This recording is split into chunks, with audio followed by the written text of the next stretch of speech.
If you really want to be a coach and you like to be in charge, you're going to have to know how to work with assistants. We're not going to get a second chance in the game. It is well known that the great programs out there have a lot of good coaches. So of course they're going to have a good coach at the top, but they're also going to have a lot of great assistant coaches. And the best programs are able to keep great assistants around for long periods of time. Now, it is always a delicate balance because, as Alexander Hamilton said, men are inherently ambitious. So your assistants are going to want to have input, and you're going to want to allow them some input.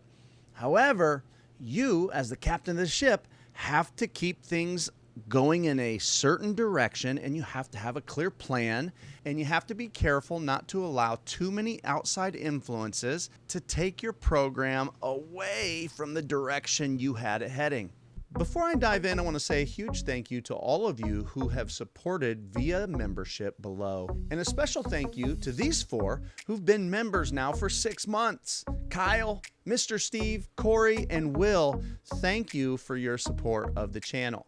If you haven't checked it out yet, be sure to click that join button below and take a look at your options and all of the members only content that is available. So in this video, we're gonna take a look at some suggestions of working with assistants. And if you are an assistant, ways to maybe earn a little bit more responsibility on your staff. We're also gonna cut over to a couple clips that I got on my most recent road trip.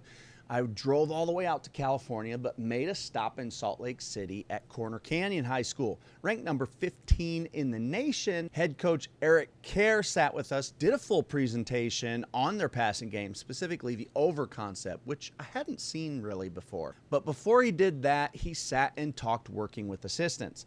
Over at Corner Canyon, they have a staff of 25 to 30. So this man knows what it takes to work with other people. So let's kick it off looking at it from the head coach's perspective. The first tip I can give you is to make sure that you yourself have a very clear plan for what you want to do from start to finish. And that includes all the little things, all the way down to how you're going to keep inventory. Good people are okay working for people that they believe are competent. And competent people have a clear plan for where they're trying to go.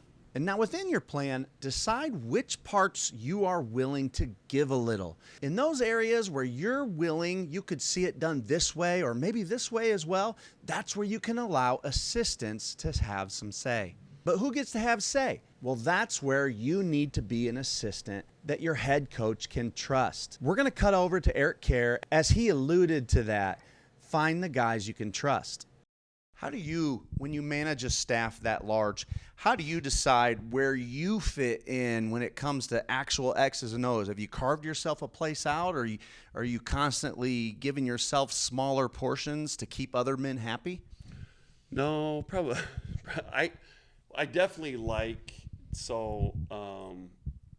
offensively, I've been our OC since I've been here, and since I've been a head coach, I've always kind of done that. As a matter of fact, I was an OC before I became a head coach.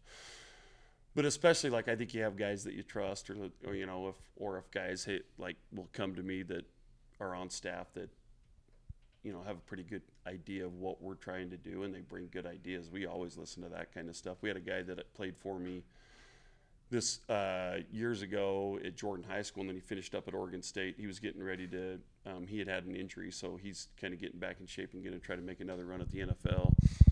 And he's a big duo guy, and in our championship game on our last drive, he's like, I think we can start hitting duo. So we started running and I haven't been a duo guy before. This is the first year. It was because of him we put it in, because he was so duo crazy, because they ran a ton of it at Oregon State. So we ran it our whole last drive, and we're able to kind of grind out the clock and finish the drive off. And I think you're always open to things like that. I don't think it's necessarily a way to try to get away from doing it, for sure, because I think being a head coach, you put a ton of time in. You're going to want to have your hand in at least some aspect of it. At least for me, that's how it's been. I have other guys that I coached for me, like our defensive coordinator that we had prior to this, before Cody came on. He's a head coach at Brighton, and he doesn't call defense or offense, but he does have more of a hand in things. So I think it just has to fit your style and what you want and who you trust on your staff, especially from an X and O standpoint. So that phrase in there, people he can trust, really stuck out to me. And it made me think of the book of Luke. Chapter 16, verse 10, whoever can be trusted with very little can also be trusted with much. And whoever is dishonest with very little will also be dishonest with much. But I use this in this context for you as an assistant coach to look for tasks to take on. I would encourage you to approach your head coach and ask, what could I take off of your plate? Attendance, stats, things that are less fun, like cleanup, or supervision, or even something in the off season such as grade checks. These are all specific examples of things you could be doing for the program that help, and in addition, take something off the plate of that head coach. Now, a red flag phrase for all head coaches is going to be that term micromanaging. People don't want to be micromanaged, and I'm just going to use this clip right here from Coach Kjar as he talked about turning things over to his lower level coaches and allowing them to coach. Coach, how do you keep your staff motivated, especially when you've been very successful for so long to the point where you're very difficult to beat? And with such a large staff, how do you keep them motivated to not be complacent or not be content? I think the biggest thing is like, especially working through, you don't want to micromanage your guys too much and allow them like some freedom to where they feel like they have a lot of say, especially on when you're running 4 levels, like to dictate all the way down, I think, to all of those levels, other than like, hey, we run our offense, but like, I'm not going to tell you what to play or like what calls to make. Like, you should know this, this, and this, and then you can start having some fun and figuring it out. And sometimes they'll throw a little wrinkle that we'll like in there. But I think to allow them some freedom without micromanagement, I think becomes pretty important for them. So they feel like they have a hand in what you're doing and the success that you're doing, and they feel like a part of growing the program. I think that becomes an important part of it.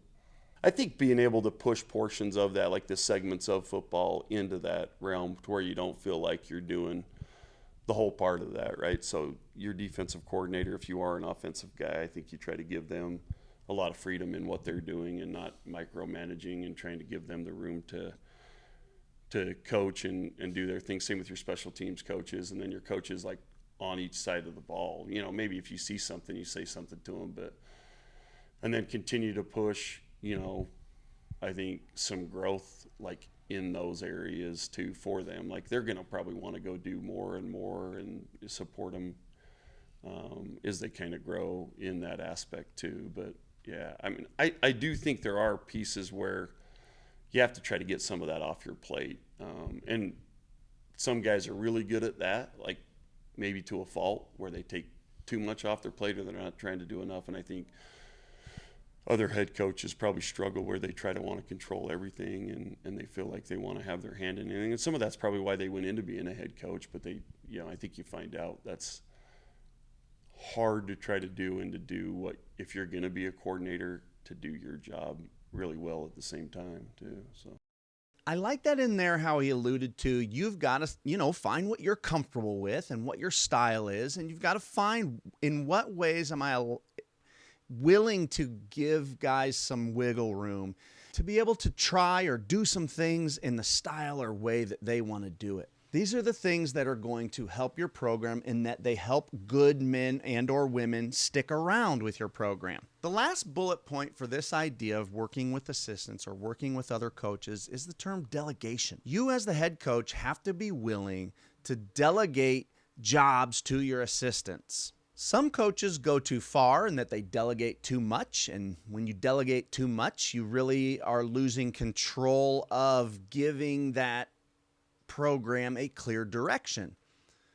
But at the same time, many coaches, they don't delegate enough. And what happens is they're so overwhelmed with all the little things that go into running a program that now maybe they're not even leaving time for your X's and O's, or really focusing on winning games and the actual gameplay. So a great staff finds a way to work together to delegate, to divide up those menial tasks, the smaller things that go into running a program, so that the head coach can focus on a little bit of everything, and he's not overwhelmed and continuing to forget things that needed to be done. Now, in making this video today, I had a hard time really finding something linear, a linear plan for how do you approach this topic, But I really just chose those 4 things. So in review, you want to make sure that you have a clear plan for your program. You want to find people that you can trust. And sometimes it's important to understand that earning or gaining trust, it can take time. This is something that might take an entire season to figure out who are the people that can be trusted with more. Be sure to take the time to delegate responsibilities amongst your staff, and then be careful not to micromanage your people as they work. What did I forget? Be sure to leave those comments below. We would love to get your opinion, and your interaction really helps get our video in front of more eyes.